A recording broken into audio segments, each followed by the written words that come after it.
The desert sun blazed mercilessly overhead as Marcus Chen adjusted his medical pack for what felt like the 100th time that morning. At 22 years old, he was the youngest medic in his unit, but his steady hands and calm demeanor under pressure had already earned him the respect of the Marines he served alongside. The sand beneath his boots shifted with each step as Alpha Company moved through the hostile territory of eastern Afghanistan, their mission clear but dangerous. Marcus had never imagined himself in a war zone. Growing up in a quiet suburb of Portland, Oregon, his biggest worry had been passing his pre-med courses at the local community college. But, when his family's financial situation crumbled after his father's construction accident, the military offered him a path forward. The promise of medical training and education benefits had seemed like a lifeline, though he never expected to find himself carrying an M4 rifle alongside his medical supplies. The heat was oppressive, even in the early morning hours. Sweat beaded on Marcus's forehead beneath his helmet as he watched the Marines ahead of him navigate the rocky terrain. These weren't just fellow soldiers to him anymore, they were his responsibility. Every one of the 280 Marines in this operation depended on him and his fellow medics to keep them alive when things went wrong. And, in this part of the world, things had a way of going wrong quickly. Staff Sergeant Rodriguez, the unit's senior medic, had taken Marcus under his wing from day one. A veteran of 3 deployments, Rodriguez had seen enough combat to know that experience couldn't be taught in textbooks. "Kid, you've got the book smarts," he'd told Marcus during their first week together, "but, out here, you learn by doing. And, sometimes doing means making life or death decisions in seconds." The company had been moving for 3 hours when they reached the valley that would change everything. Intelligence reports suggested the area was clear, but Marcus felt an uneasy knot forming in his stomach as they descended into the narrow passage. The rocky walls on either side created perfect high ground for an ambush, and the Marines moved with increased caution, their weapons ready. Captain Williams, their commanding officer, was a decorated veteran who commanded respect through competence rather than fear. He'd been leading Marines for over a decade, and his tactical decisions had saved countless lives.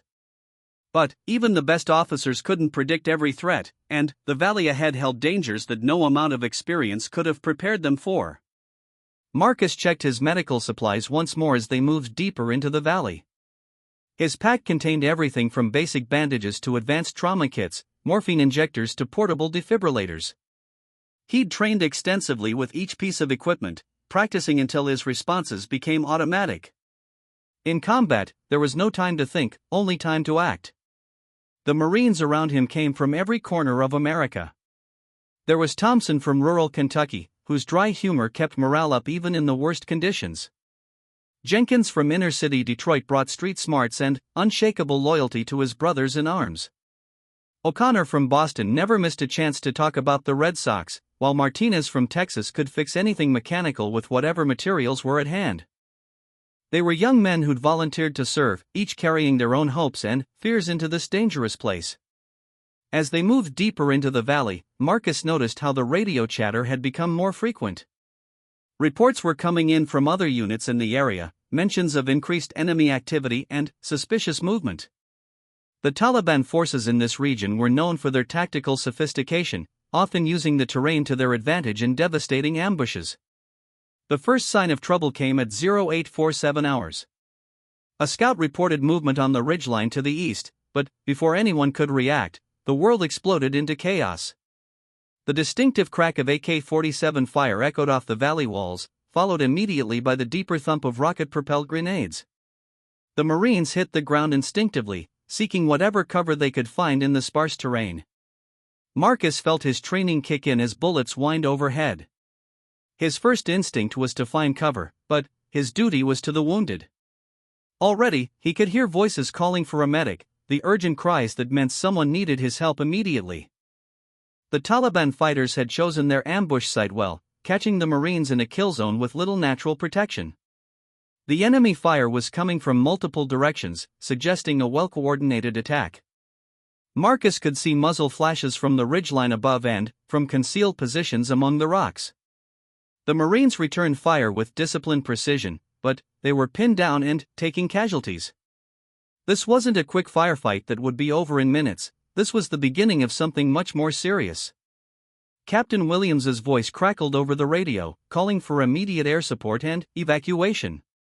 But Marcus knew from experience that help wouldn't arrive instantly. In the meantime, wounded Marines were depending on him to keep them alive.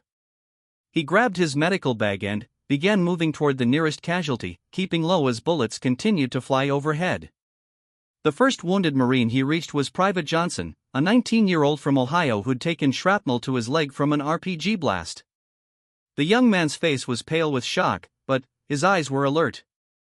Marcus quickly assessed the wound, applying pressure to control the bleeding while reassuring Johnson that he was going to be fine.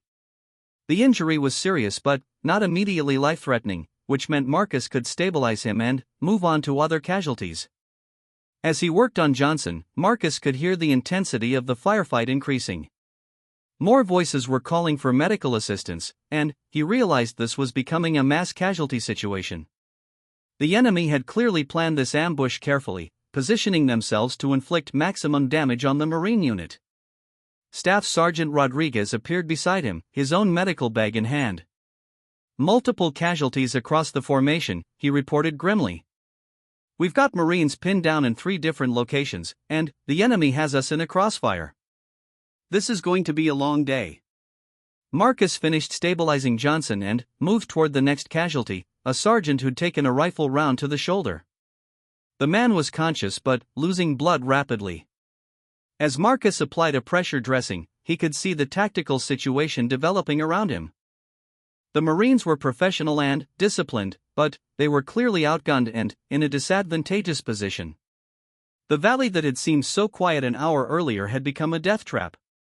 Enemy fighters seemed to be everywhere, and their fire was accurate and sustained. Marcus realized with growing concern that this wasn't just an ambush, it was the beginning of a siege. The enemy intended to pin down the Marines and inflict as many casualties as possible before reinforcements could arrive. Radio calls for evacuation and air support grew more urgent, but Marcus could hear in the responses that help was still hours away. Weather conditions were preventing immediate helicopter support, and ground reinforcements were dealing with their own engagements in the area. For now, Alpha Company was on its own, trapped in an increasingly desperate situation.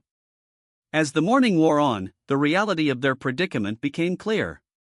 The enemy had effectively surrounded the Marine position, using the terrain to maintain their advantage while keeping the Marines pinned down in the valley floor. Ammunition was being conserved, water was running low in the intense heat, and casualties continued to mount.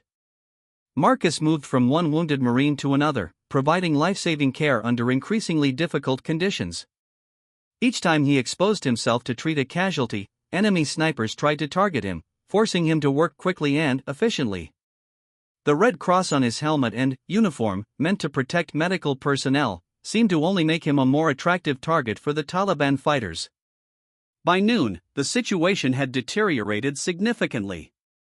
What had started as a routine patrol had become a desperate fight for survival, with 280 Marines trapped in hostile territory with no immediate hope of rescue. The enemy showed no signs of letting up their attack, and it became clear that this young medic would face the greatest challenge of his life in the hours ahead. The stage was set for a test of courage, skill, and determination that would push Marcus Chen beyond every limit he thought he had. In the crucible of combat, heroes aren't born, they're forged through impossible choices and selfless actions. And, for one 22-year-old medic, that forging was about to begin. The afternoon sun had turned the valley into a furnace, and the heat was becoming as much of an enemy as the Taliban fighters positioned on the surrounding ridges. Marcus had been treating casualties for 6 hours straight, his uniform soaked with sweat and stained with the blood of wounded Marines. Every movement required careful calculation as enemy snipers watched for any opportunity to take a shot. The tactical situation had grown increasingly desperate. Captain Williams had managed to establish 3 defensive positions within the valley, but each was isolated from the others by open ground that had become a killing field. Enemy fire was so intense that even attempting to move between positions meant almost certain death. The Marines were effectively trapped in 3 separate groups, unable to provide mutual support or coordinate their defense effectively. Marcus found himself in the largest group, with Staff Sergeant Rodriguez and approximately 150 Marines who had taken cover behind a series of large boulders and shallow depressions. But he knew that Marines in the other two positions were also wounded and in desperate need of medical attention. The radio crackled with requests for medical support that he couldn't answer, pleas for help from men who might die without immediate care.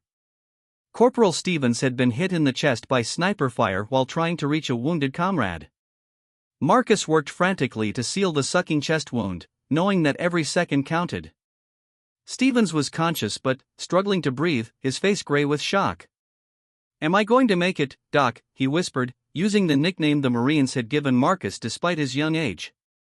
"You're going to be fine," Marcus replied with more confidence than he felt, applying an occlusive dressing to prevent air from entering the chest cavity. "Just keep breathing steady and let me worry about the rest." But even as he stabilized Stevens, Marcus could hear the radio calls reporting more casualties in the other defensive positions. The enemy had clearly studied Marine tactics and knew exactly how to exploit their weaknesses. By separating the unit into isolated groups, they had eliminated the Marines' ability to provide covering fire for medical evacuations. Each wounded Marine now represented a tactical dilemma. Attempting rescue meant exposing other Marines to deadly accurate sniper fire. Staff Sergeant Rodriguez crawled over to Marcus's position, his face grim. "We just lost contact with the northern group," he reported quietly. "Their radio went dead 20 minutes ago, and we can see at least 3 bodies in the open. Someone needs to get over there and check for survivors, but it's 100 meters of open ground with no cover." Marcus looked across the valley floor to where the northern group had established their position.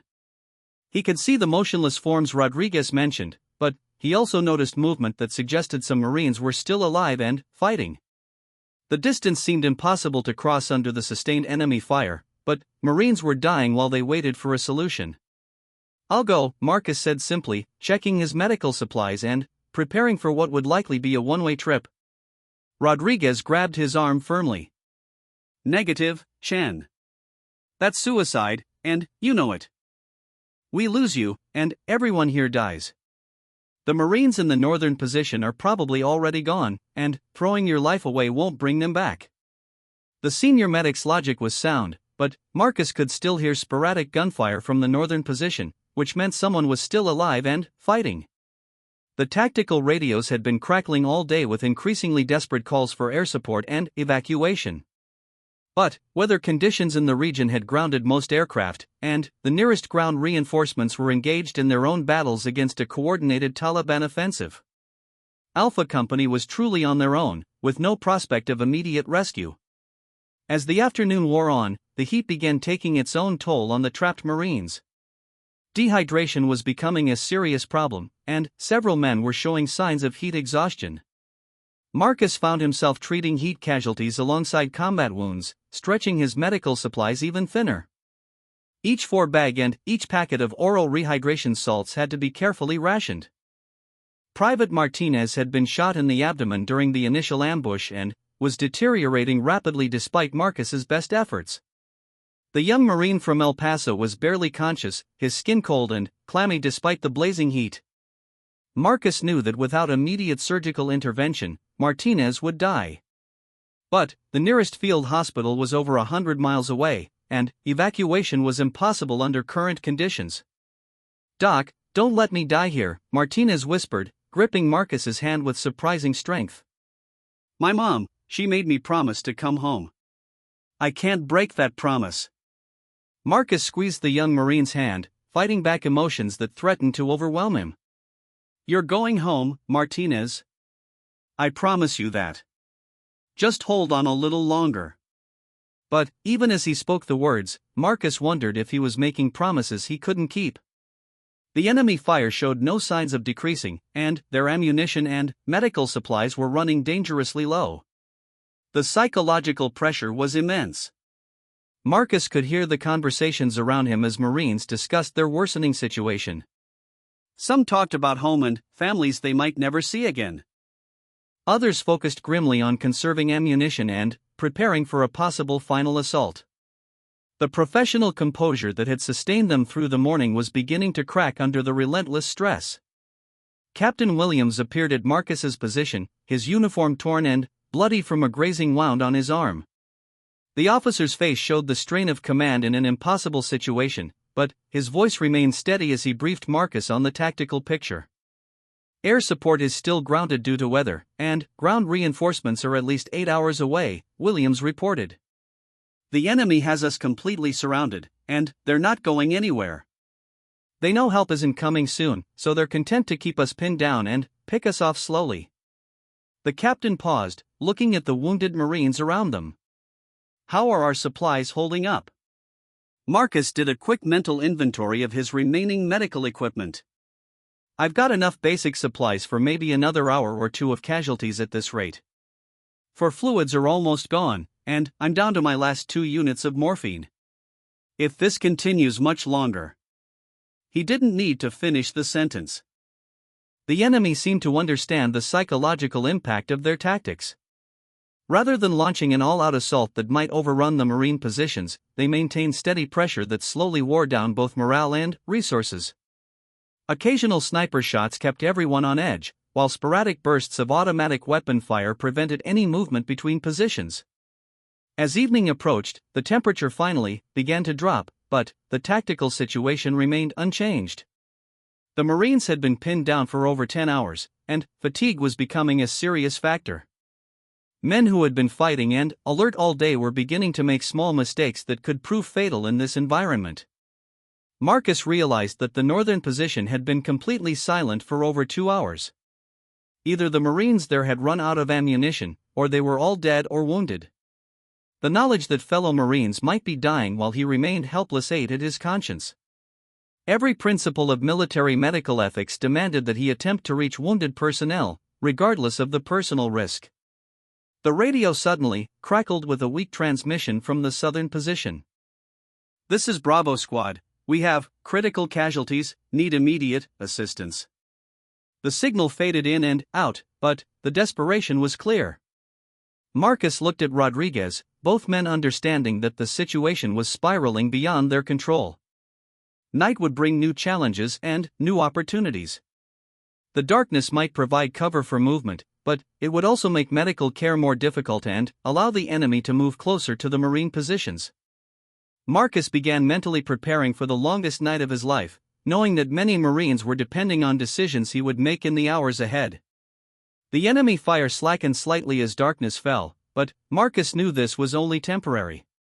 Taliban fighters were skilled at night operations and would likely use the cover of darkness to position themselves for a dawn assault. If Alpha Company was going to survive, they needed to act during the brief respite that night might provide. As Marcus checked on his patients and prepared for the challenges ahead, he couldn't know that his actions in the next few hours would define not only his own legacy, but also determine whether 280 Marines would live to see another sunrise. The test of his courage and skills was just beginning. Darkness brought little relief to the trapped Marines in the valley. The temperature dropped enough to make movement more bearable, but the enemy positions remained active, with muzzle flashes occasionally lighting up the ridgelines like deadly fireflies. Marcus had been awake for nearly 20 hours, treating casualty after casualty while the situation grew increasingly desperate. The radio finally brought news that changed everything. Captain Williams received word that a massive Taliban force was moving into position for a dawn assault designed to overrun all 3 Marine positions simultaneously. Intelligence estimated at least 400 enemy fighters were converging on the valley, outnumbering the Marines nearly 2-1. If Alpha Company was going to survive, they needed to consolidate their scattered positions before the assault began. We have maybe 6 hours before they hit us with everything they've got, Williams explained to his squad leaders during a hushed radio conference. Our only chance is to get everyone together in a single defensive position where we can concentrate our firepower and coordinate our defense. That means crossing open ground under enemy observation, and it means leaving behind anyone who can't move. The implications were clear to Marcus immediately. Several of his patients were too severely wounded to be moved safely. Private Martinez was barely clinging to life with his abdominal wound, and Corporal Stevens's chest injury made any movement extremely risky.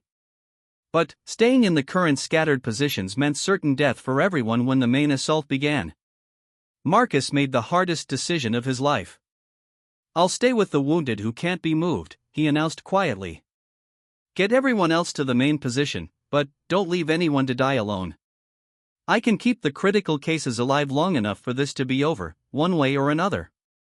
Staff Sergeant Rodriguez stared at him in disbelief. "Chen, that's not heroic, that's suicide.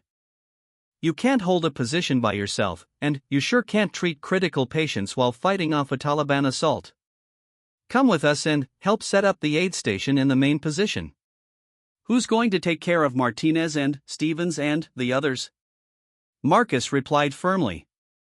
"They trusted me to keep them alive, and I'm not breaking that promise. Besides, someone needs to try reaching the northern position. There might still be survivors there who are too wounded to signal for help." Before anyone could stop him, Marcus began preparing for what he knew would likely be his final mission. He redistributed his medical supplies, keeping the most critical items for the patients who would remain with him while sending the rest to support the consolidated position. His hands moved with practiced efficiency, but his mind was racing through the tactical challenges ahead. The plan was ambitious and dangerous. While the bulk of Alpha Company moved to establish a defensive perimeter around the southern position, Marcus would remain with the most critically wounded Marines in the central location. Then, using the cover of darkness, he would attempt to reach the silent northern position to check for survivors. It was a plan that violated every principle of military medicine, but conventional tactics had already failed. As the Marines began their dangerous movement through the darkness, Marcus settled in with his remaining patients. Martinez had slipped into unconsciousness, but his vital signs suggested he might survive if Marcus could keep him stable through the night. Stevens was more alert but struggling with each breath, requiring constant monitoring to ensure his chest wound didn't deteriorate. "Doc, you didn't have to stay with us," Stevens whispered as Marcus checked his bandages by feel in the darkness. "We know the odds. Don't throw your life away for Marines who are probably going to die anyway." "Nobody's dying on my watch," Marcus replied with quiet determination. "I've kept you alive this long, and I'm not giving up now. Besides, help is coming eventually, and, when it does, I want you ready to go home." His confident tone masked the growing fear that help might not arrive in time. Around midnight, Marcus made his move toward the northern position. He had given himself 2 hours to complete the dangerous journey, treat any survivors, and return to his patients. The distance was only 200 meters, but crossing it required moving through areas where enemy snipers had clear fields of fire during daylight. He could only hope that darkness would provide enough concealment. Moving through hostile territory alone violated every principle of combat medicine, but Marcus felt he had no choice. The radio silence from the northern position had lasted over 8 hours, and if there were wounded Marines there, they were running out of time. He carried a light medical pack and his sidearm, moving carefully from cover to cover across the rocky terrain.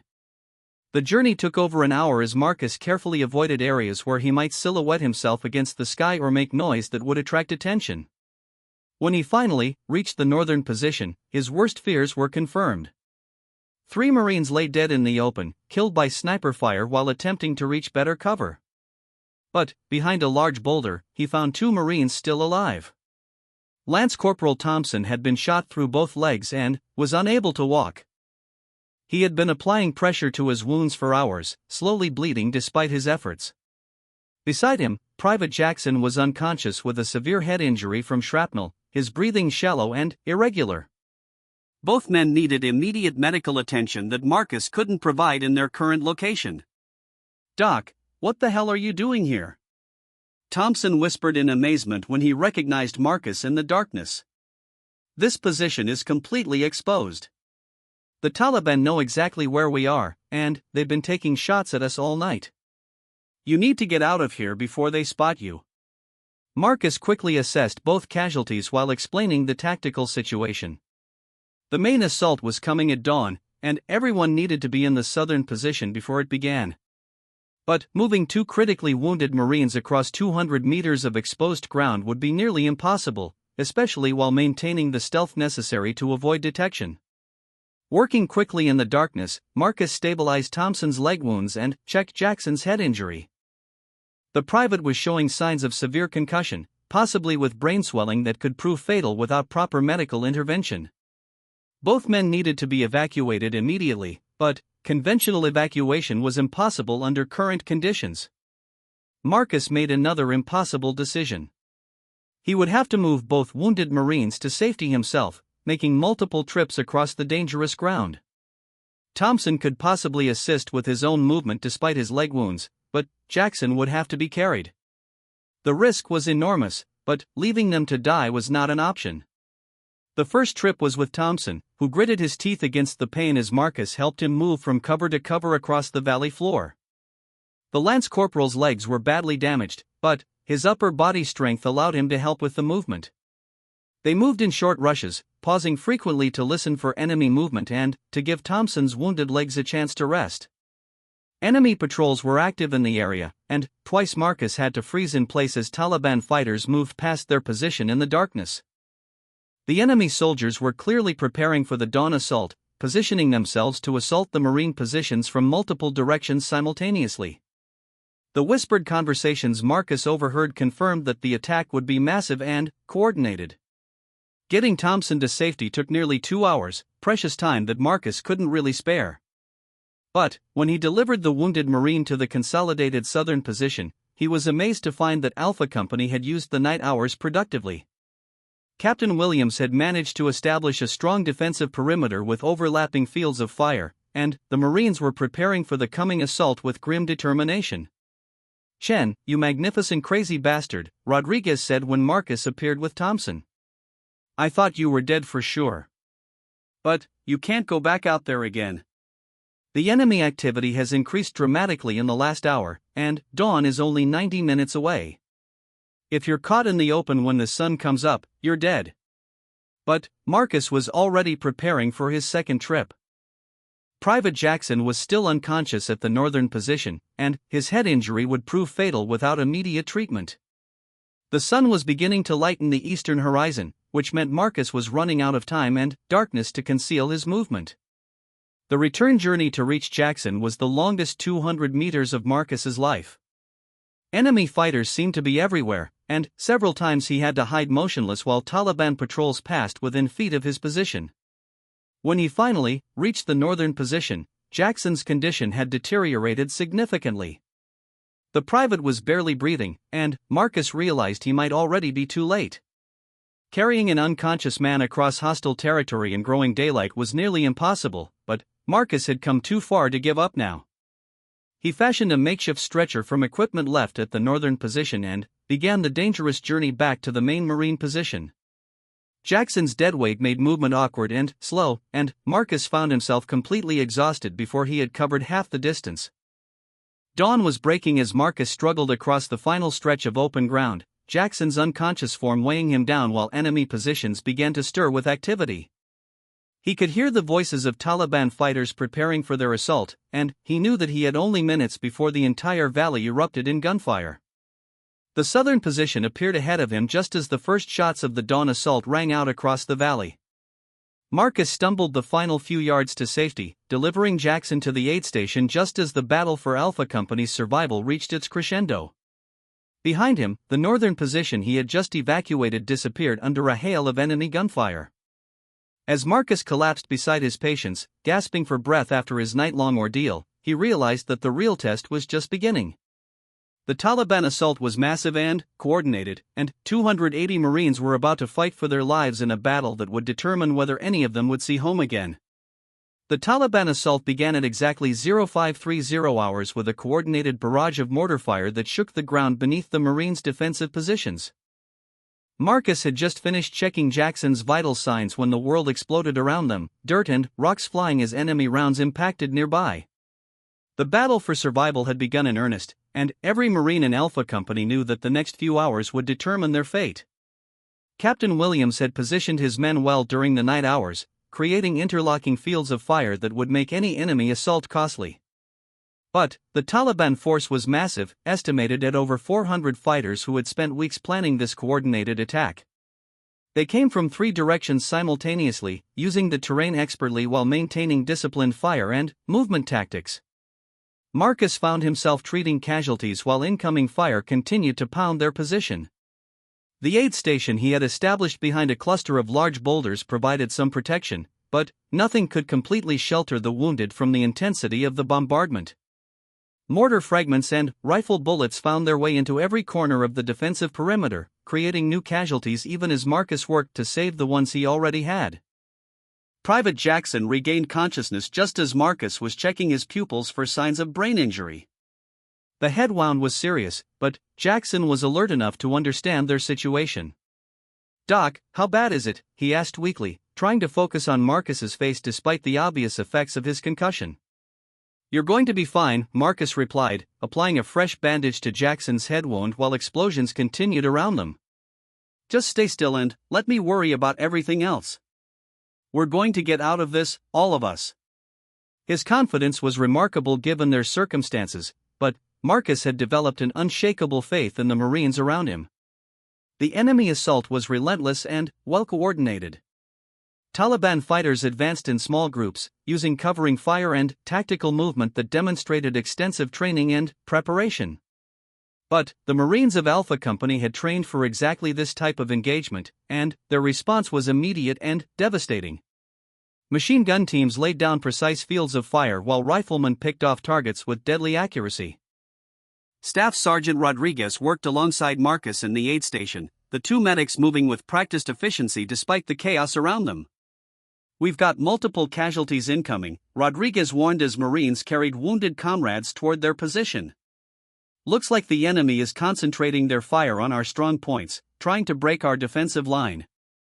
The first wave of casualties included Sergeant Morrison, who had taken shrapnel to his back while manning a machine gun position.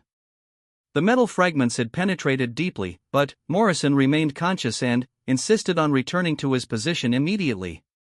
"My Marines need me on that gun," he argued as Marcus examined his wounds. "Patch me up quick so I can get back to the fight." Marcus made rapid treatment decisions based on the tactical situation. Morrison's wounds were serious but not immediately life-threatening, so Marcus cleaned and bandaged them quickly before allowing the sergeant to return to his position. In a conventional medical setting, Morrison would have been evacuated immediately, but these weren't conventional circumstances. The battle intensity increased as more Taliban fighters joined the assault. Enemy fire was coming from multiple directions, and the Marines found themselves surrounded by a superior force that showed no signs of retreating. Radio calls for air support continued, but weather conditions still prevented aircraft from reaching their position. Alpha Company was fighting alone against overwhelming odds. Corporal Stevens, despite his chest wound, had positioned himself where he could provide covering fire for the aid station. His breathing was labored, but his rifle work remained accurate as he engaged enemy fighters who got too close to the medical area. "Doc, I can keep them off you," he called to Marcus between shots, "but if they break through the perimeter, we're all finished." The psychological pressure was enormous as the Marines realized they were facing a fight for survival with no immediate prospect of rescue. But, rather than breaking under the stress, Alpha Company fought with the desperate courage of men who knew their only choice was victory or death. Every Marine position became a fortress, defended with skill and determination that amazed even their enemies. Marcus moved constantly between casualties, providing life-saving care under impossible conditions. His medical training had prepared him for trauma surgery, but nothing had prepared him for performing complex procedures while under direct enemy fire. When Private Lopez took a sniper round through his femoral artery, Marcus had to perform emergency vascular surgery using a poncho as an operating table while bullets whistled overhead. The enemy understood the importance of eliminating the medical personnel and began concentrating sniper fire on the aid station. Marcus found himself targeted specifically, forcing him to treat patients while remaining in cover. The Red Cross on his helmet, meant to protect medical personnel under international law, seemed to only make him a more attractive target for Taliban marksmen. As the morning wore on, ammunition began running low throughout the Marine positions. Captain Williams made the difficult decision to consolidate his forces even further, pulling back to a tighter defensive perimeter that could be held with fewer men and less ammunition. This meant abandoning some positions that had been held throughout the night, but it also meant the Marines could concentrate their remaining firepower more effectively. The enemy seemed to sense that victory was within their grasp and launched a series of human wave attacks designed to overwhelm the Marine positions through sheer numbers. Taliban fighters advanced across open ground in the face of devastating fire, showing a willingness to accept massive casualties in order to achieve their objective. The Marines met each assault with disciplined fire and tactical skill, but their numbers were steadily decreasing. Marcus realized that several of his patients were stable enough to contribute to the defense if absolutely necessary. He quickly taught basic first aid to the walking wounded, creating a system where Marines with minor injuries could help treat their more seriously wounded comrades. This freed Marcus to focus on the most critical cases while ensuring that everyone received some level of medical attention. The turning point came when enemy fighters managed to infiltrate close enough to the Marine position to throw grenades into the defensive perimeter. The explosions caused multiple casualties and created gaps in the defensive line that threatened to allow enemy fighters to overrun the position entirely. It was at this critical moment that Marcus made his most heroic decision. Seeing that the aid station was about to be overrun, Marcus grabbed his rifle and moved forward to help defend the perimeter. Despite being a medic with minimal combat training, he positioned himself between the enemy and his wounded patients, determined to protect them regardless of the personal cost. His accurate fire helped prevent the enemy breakthrough that would have doomed everyone in the aid station. The sight of their medic fighting alongside them while continuing to treat casualties inspired the Marines to extraordinary efforts. Men who had been wounded earlier in the battle returned to their fighting positions despite their injuries. Marines who had exhausted their ammunition shared what little they had left with their comrades. The defensive line held through sheer force of will and mutual determination. Just when the situation seemed hopeless, the radio crackled with the most beautiful sound any of them had ever heard. "Alpha Company, this is Viper Flight, we are 30 seconds out with close air support. Mark your positions and keep your heads down." The weather had finally cleared enough for aircraft to reach the valley, and Navy F-18 Hornets were inbound with ordnance that would change the tactical balance immediately. The airstrikes were devastatingly effective, breaking up enemy formations and destroying the positions from which Taliban fighters had been directing their assault. Within minutes, the coordinated enemy attack collapsed into confused retreat as surviving fighters fled the valley under continued air attack. The siege that had lasted over 18 hours was finally broken. As dust settled and the sound of gunfire faded, Marcus found himself surrounded by the Marines he had saved. All told, he had treated 47 casualties during the battle, performing everything from basic first aid to complex trauma surgery under the worst possible conditions. His actions had not only saved individual lives but had also maintained the unit's fighting capability throughout the siege. Private Martinez, whose abdominal wound had seemed fatal the day before, was conscious and talking when the evacuation helicopters finally arrived. "Doc, you kept your promise," he said weakly as Marcus prepared him for transport. "I'm going home to my mom, just like you said." The sight of his patients being loaded onto medical helicopters was the most rewarding moment of Marcus's life.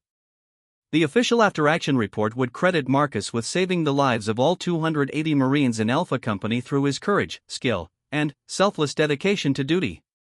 But, for Marcus himself, the greatest reward was simply knowing that good men would return home to their families because of decisions he had made in the crucible of combat.